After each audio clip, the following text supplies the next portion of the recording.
سیدنا عثمان رضی اللہ تعالیٰ عنہ کے غلام ہانی کہتے ہیں کہ جب سیدنا عثمان بن عفان رضی اللہ تعالیٰ عنہ کسی قبر کے پاس کھڑے ہوتے تو اس قدر روتے کہ ان کی داڑھی تر ہو جاتی۔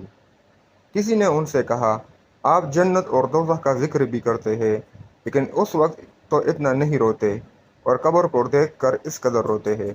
انہوں نے کہا کہ رسول اللہ صلی اللہ علیہ وآلہ وسلم نے فرمایا ہے، قبر آخرت کی منازل میں سے پہلی منزل ہے۔ اگر کوئی آدمی اس میں کامیاب ہو جاتا ہے تو بعد والے مراحل اس سے زیادہ آسان ہو جائیں گے، لیکن اگر کوئی شخص اس ہی سے نجات نہ پا سکا تو بعد والے مراحل اس سے مشکل ہو گئے۔